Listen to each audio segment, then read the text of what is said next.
Back in August, the Prologic team headed out to France to pit their wits against a tricky French venue. It wasn't going to be easy, but ended with something truly mind-blowing. This is the quest. This is the reason I came to France. This is the reason I came to this lake. To catch a proper, long chump like this. What an awesome fish. Blown away.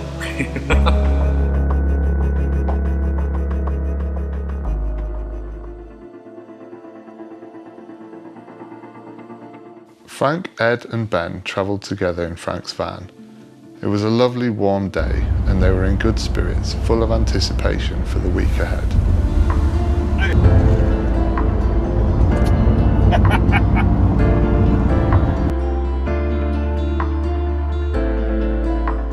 I was on my own as I was coming from the Isle of Wight, and little did the guys know I had accidentally got on the wrong ferry earlier than planned and was already enjoying the traditional delights that France had to offer.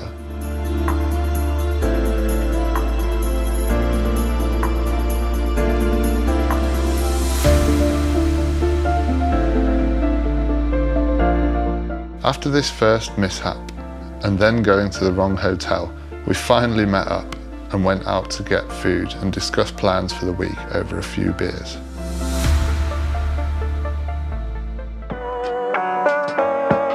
The next morning we set off together this time, and before arriving at the lake we went to pick up food for the week at the supermarket near to our final destination.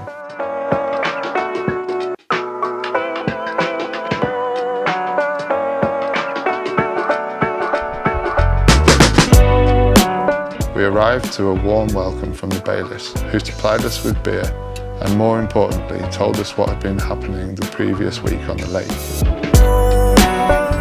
Mar Peche is a stunning lake of around 20 acres, with a relatively low stock of around 120 carp. Before deciding on swims, we had a good walk around to hopefully find the fish and make a plan for who would fish where.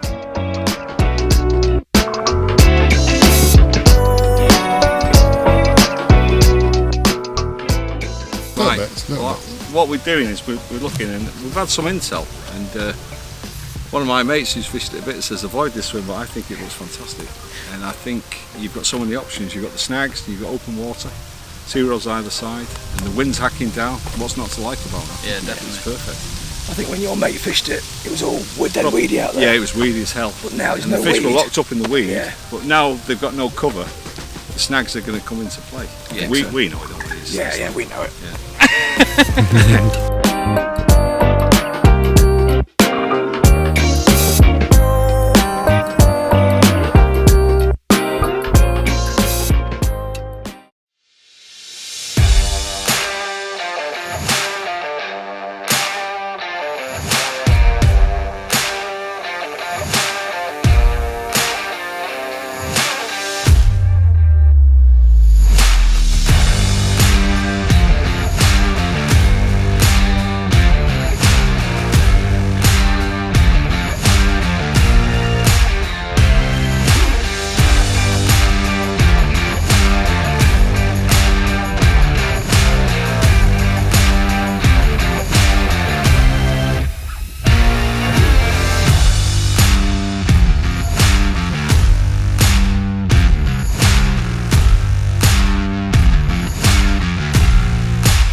After finding spots, baiting up and tying rigs, we met up for a barbecue and discussed tactics for the week, before getting an early night in anticipation of what the week might bring.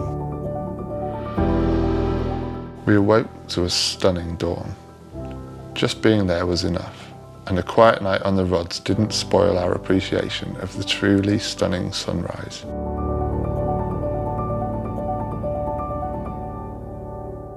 Just as the day was warming up, Ed's rod, fished on its own in a bait to his left from the fallen tree swim, was away, and he got the ball rolling for us in fine style with this absolute stunner.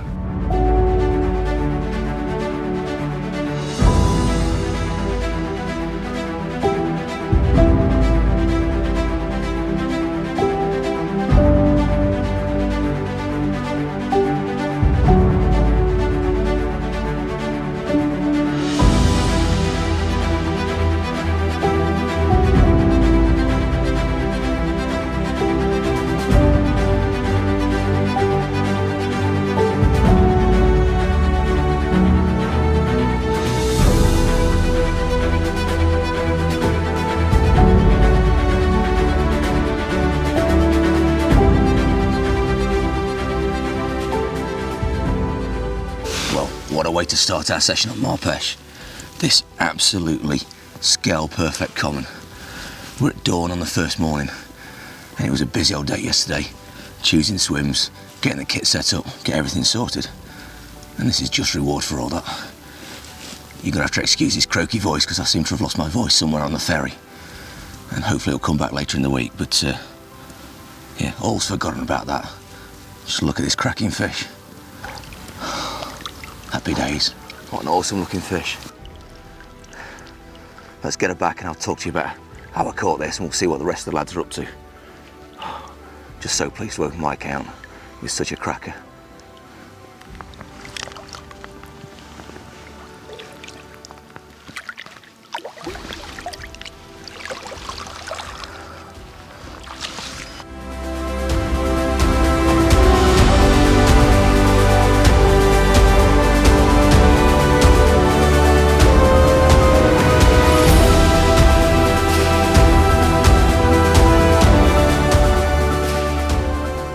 Well, here's the rig I caught the fish on.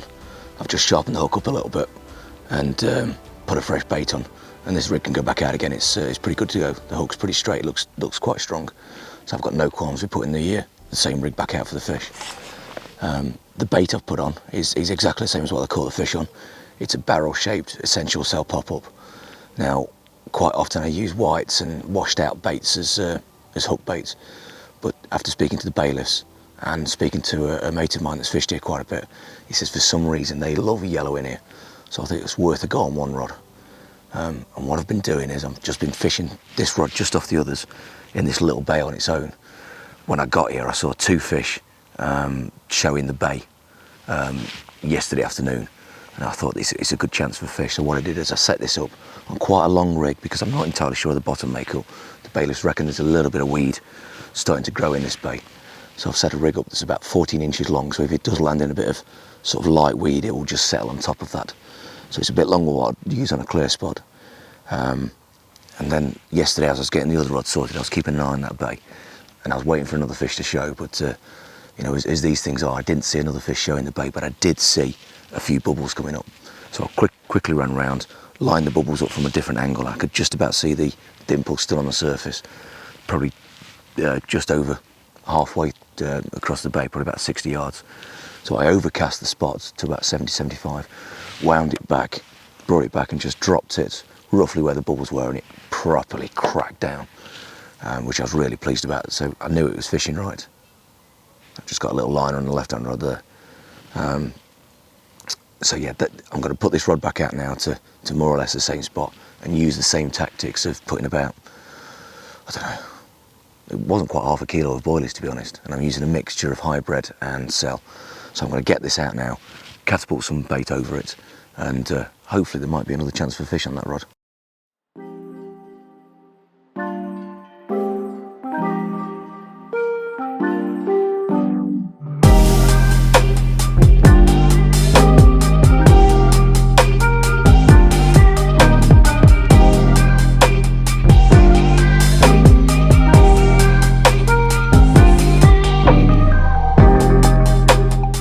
Just on the first night, didn't get set up yesterday due to a few sort of delays and what have you till late, so it was a bit of a rush job. Got two rods exactly how I wanted them. Just seen a fish roll about 60 yards out, and the first one I've seen in this area, and I'm going to put a single up bait to it. So I had a different kind of presentation for what I was doing, fishing over bait. So I'm going to go back to one of my old faithfuls, which is a long shank hook.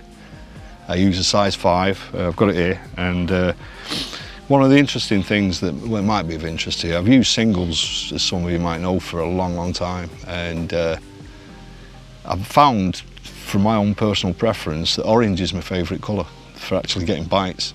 And it goes back years, this, to the 80s.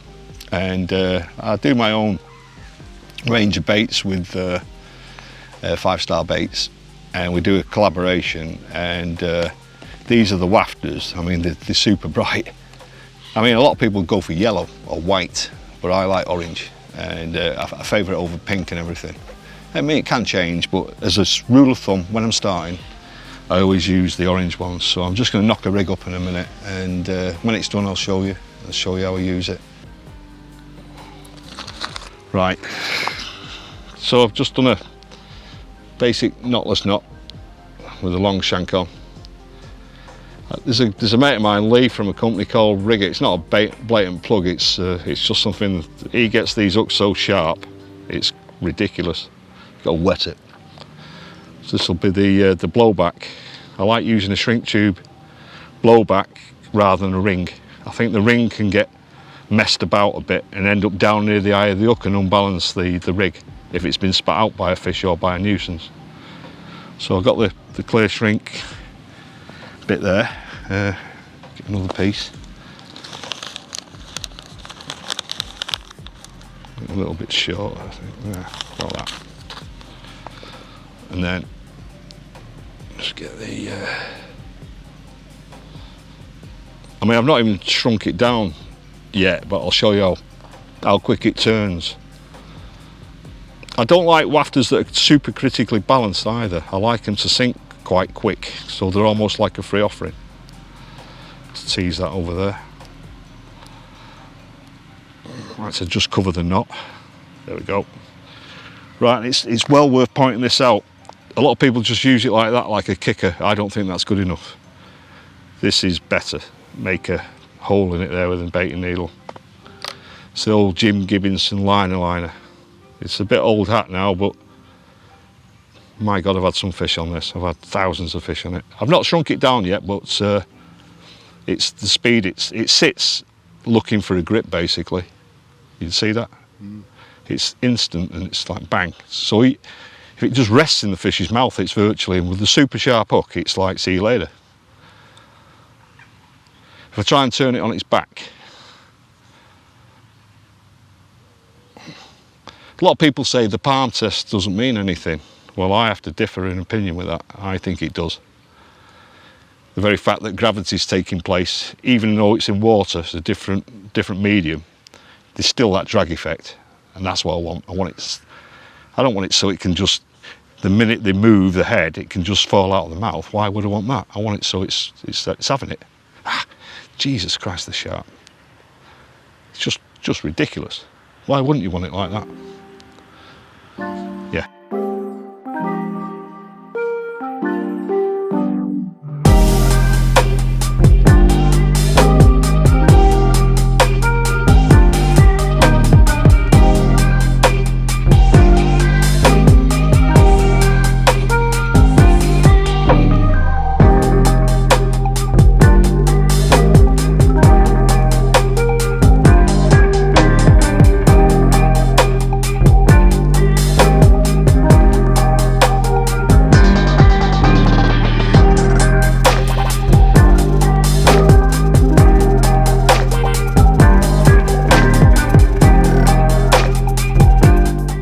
Well, here we are in my swim, first morning on Mar Peche. I'm in a swim called Right Hand Hobbits, which is on the far side of the lake to where you come in, and I'm told it's a very good area to be in, so I'm quite happy to be here, obviously. And there's been quite a few fish out last week, apparently, so yeah, it could be good. And actually, it was absolutely baking hot yesterday, and as you can see behind me, it's nice and overcast today, and we've got some good weather forecast this week. Got a few storms and stuff and a bit of rain coming, so it could go either way. It could really switch the fish on, or it could kill it, because they were feeding well last week when it was really hot, so you just don't know. But we are kind of hopeful that this weather's going to really switch them on. I've got my 3 rods out, as you can see behind me there, just out in open water. The bailiffs very kindly kind of came round to each of us that's here and told us roughly where we want to be fishing, really, because obviously they live here, they see anglers every week, and they see where the fish come from. So I've taken their advice for now until I see something otherwise. I've not actually really seen any fish or anything like that, so I've just gone on what I've been told so far. But I'm definitely going to be watching the water and making my own mind up over the course of the session, and perhaps have a move, a swim or something like that if it's not happening. But yeah, we're going to be talking you through the tactics for this session later in the week. I'll show you my rigs, and we'll go around the lake and see everyone's rigs as well, so you can kind of see how we're all fishing and it'd be interesting to see kind of who does the best out of us and what tactics they were on. So perhaps if you come to this lake, you could maybe do the same and have a good week, sort of thing. So yeah, it's beautiful out there. Lovely lake. I think it's about 20 acres, and there's only 4 of us here, so we've got kind of 5 acres each, which is lovely. Really nice facilities. If I spin round, hopefully you'll see behind me, I've got my car there, so that's nice and convenient. You know, I can get all my stuff out and leave some bits in the car if I need to. And then I'm not sure if you can see over that way, just the other side of my car, we've got toilets there, and there's like a metal container that you can sit in if the weather's bad as well, and there's all power and water and everything you need in the swim. So it's absolutely wicked really for a nice week in France. We are here doing some product films and things like that, so we're quite busy, which might mean that the fishing sort of takes a back seat a little bit, but I am going to have the rods out as much as I can and do my best to have a few fish. I know Ed's had one this morning, a nice 38-pound common you would have seen. So that's a wicked start, at least one of us has caught something. But the bailiffs did say that sometimes the first 2 or 3 days are fairly quiet, so we're not sort of expecting anything early on really to kick off, but you just never know. While the rods are in the water, we've always got a chance, haven't you?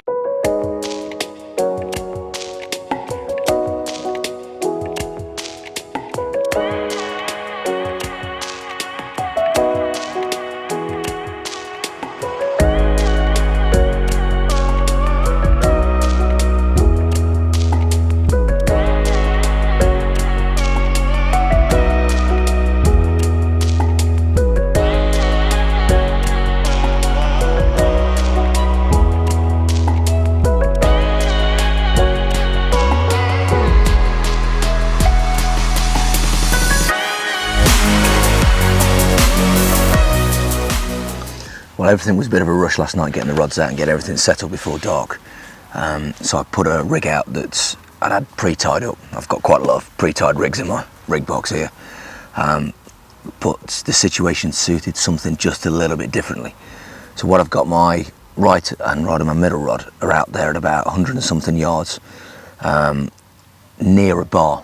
And I say near a bar because the right hand rod's on top of the bar on a bit of gravel, and the middle rod is just back of it, just as the bar tends to come down, so it's kind of smoothy but a little bit pluggy at the same sort of time. So I'm guessing it's kind of silty clay, so the lead will plug in a little bit, but it's reasonably hard but just a bit sticky.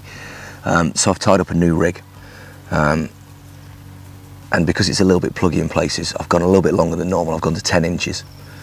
So this is a 10-inch rig. Normally I like something a bit shorter on a clear spot, on gravel or something firm. But one thing I don't like doing is putting the same rig out in the same area as another rig, so I like to vary my approach a little bit. You know, some certain fish in certain lakes will favour one rig, you know, bait hard on the bottom, whereas other rigs tend to outfish it on different lakes. And I've had that on Burfield, I've had that on other lakes all around the Nene Valley, where one rig will by far outfish the other. So when I come to a new lake like this, I like to change things up a little bit. So the right hand rod's in a little pop-up, which is like an adaptation of a hinge stiff rig, but it's not. It's got a coated braid instead of a boom section. So that's generally my go-to rig. It's what I had the fish on this morning, but a slightly shorter version's out there on the gravel. And on the left hand rod, which is probably about 15 yards away from it, I'm going to put this rig out. Now it's not a rig I've used that much recently, but it has done me a lot of fish in the past, and it's a rig I call the reverse snowman. So I've got a size 4 hook out there, just with a bit of plastic on the end of the kicker, just to kick it so it turns a little bit. And this bait here is a pop-up, whereas this N1 is a bottom bait hybrid. So because I had that fish on a bit of yellow, I wanted a bit of yellow in the mix, but I don't necessarily like snowman rigs as such, because they tend to fish like that. So the prominent bait is the top bait, the floating bait, whereas this rig, it will sit like this. So the floating bait will be slightly more buoyant than the sinking bait at the end, and you've almost got 2 sinking points. So the boilie at the end will sink, and the hook will obviously sink, but the bit in the middle will float. So what this small 10mm boilie will do is it will negate the weight of this size 4 hook, which means it will fly into the fish's mouth pretty much as easy as what a normal boilie will, but it's just an awkward shape and an awkward float point for them to get rid of.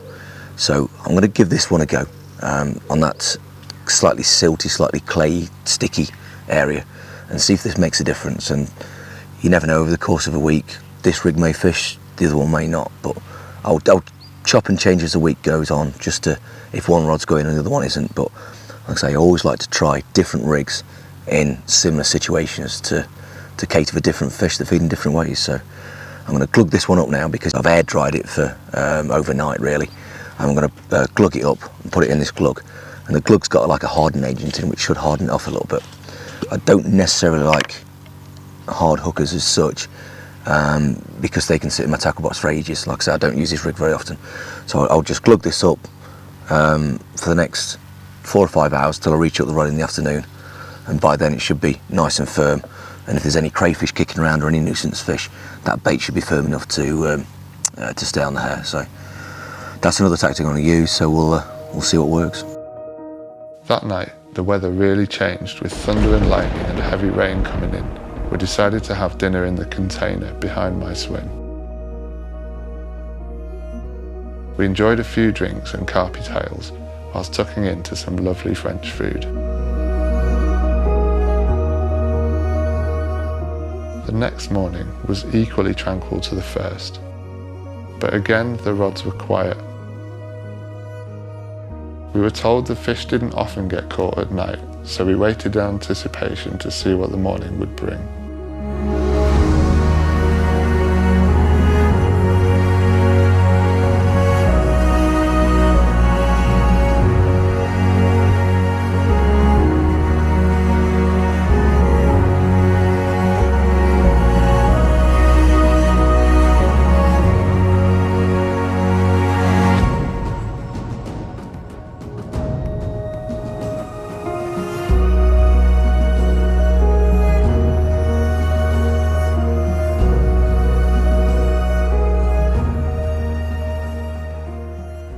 So I've come down to Goose Point down here because the bailiff's just come round and he said he's noticed a bit of fizzing out in front, about 30 yards out. And I was actually thinking of putting a rod down here anyway. I wish I'd done it yesterday now. But anyway, I've come down here with just a single rod and a single hook bait on the lead clip. And I'm just waiting to see if a bit more fizz comes up so I can sort of cast to it. And if that doesn't happen, then I'm definitely going to come down here with a marker rod and try and pinpoint a spot, and then fish from the jetty there, which is next to my swim, down to here.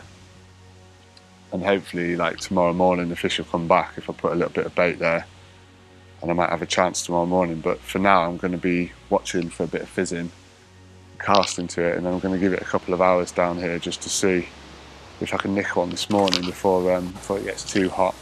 It is a bit overcast at the moment, but the sun keeps breaking through, and it's forecast to be 28 degrees today, so it will be quite warm. But at the moment we're sort of in bite time and the fish seem to be feeding sporadically, so if I can get a spot where the fish are feeding and just put a single hook bait in amongst them, I've got a good chance.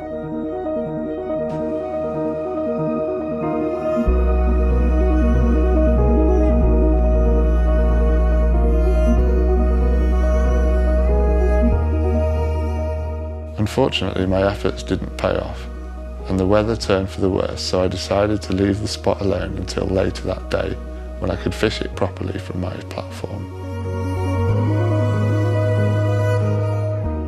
Just as we were starting to think the morning would pass without event, Ed's bay rod was away again. I've got a fish on, same rod I caught on yesterday in this bay. I thought I'd completely screwed it up by letting it around too much and put it on the bubblers' heads and whatever else. And I probably did for yesterday. In hindsight, I probably could have either just done the first cast where I caught from yesterday and just left it, even though it didn't thud down, it was a bit of a silty squelch, or I could have just put it on the bubblers' heads and just fished singles. So I got tactics a little bit wrong yesterday. So yesterday afternoon, yesterday evening, I decided to have a little bit of the lead around in it, so I just put a little 1.5 ounce lead on and sort of cast around the area where I got the bite from yesterday. And on about my 4th cast, I did get a bit of a drop. It wasn't quite a massive crack down that that I got from the first fish, but it was a good enough drop and it was much better than the other drops that I'd found previously. Take the line now, right out there on the surface.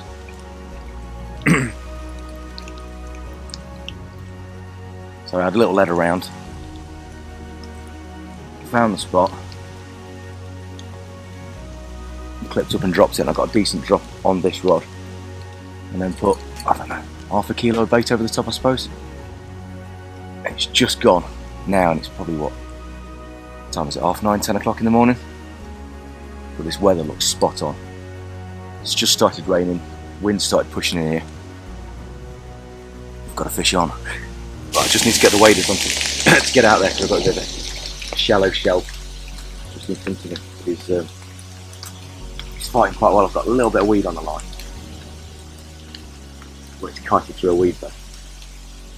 It's just holding firm just on top, taking a little bit of line, so it feels like a good fish, but then again we're in France on a big fish water, so they're all good fish.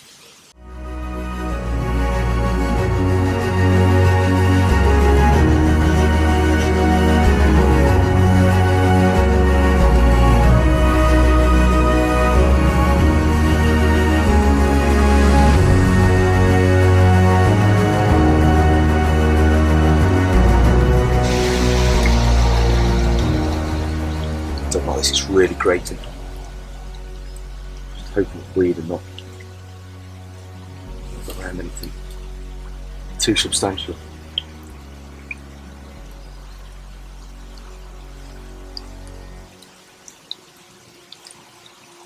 Seems to be moving, so I think it's just a bit of weed on the line.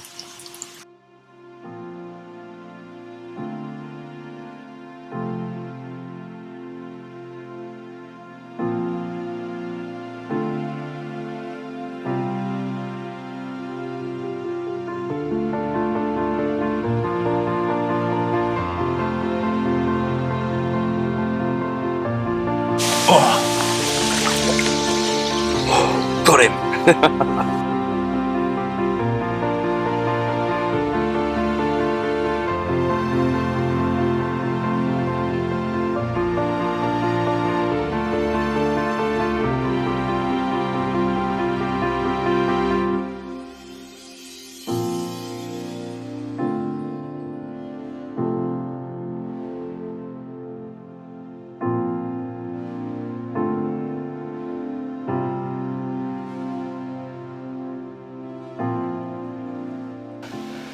Second one of the session on our second full day, and from the same rod as the previous fish as well.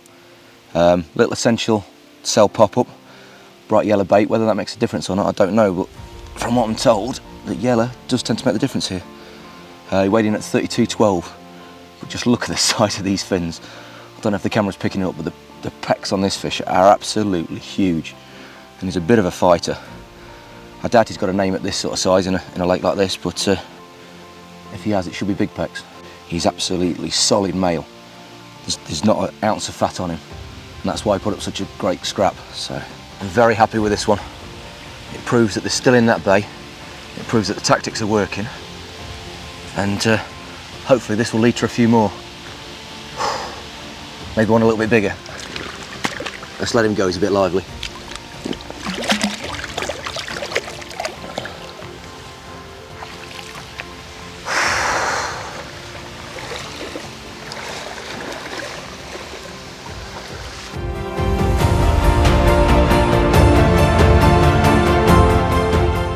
Ed got the rod back in position and sat down for some breakfast, thinking his activity for the day was done. Little did he know the fish had other ideas.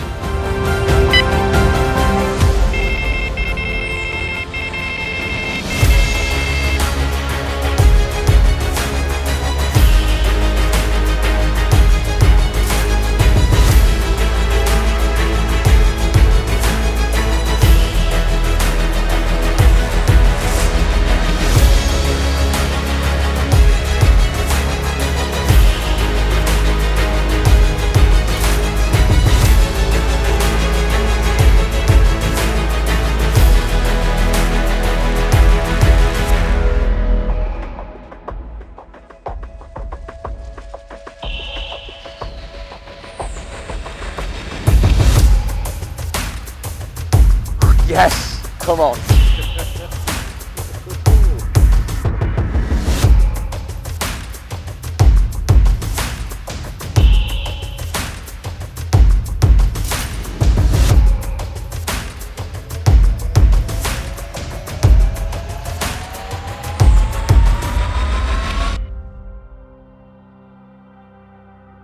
Well, look at this fella. Didn't quite go 50. 49.10. He's still a French PB, an international PB. But I've had a few UK fish bigger, 5, I think, UK fish bigger. But he is my biggest leather and probably the longest fish I've ever caught. Just the sheer length of him is just amazing. He must be nearly a metre long. He's absolutely awesome. He weighs a ton. So happy. This is the reason I came to France. This is the reason I came to this lake. To catch a proper, long chunk like this. What an awesome fish. Blown away.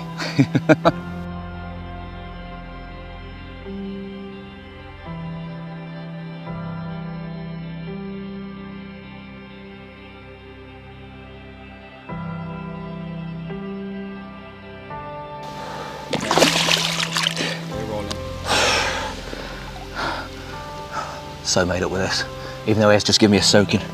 Just let me get back. Just look at the length of him.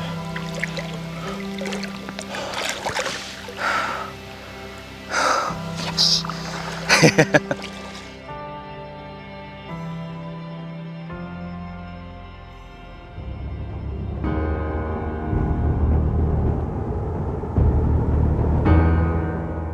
I'm almost certainly going to move and go down either Goose Point or the one opposite.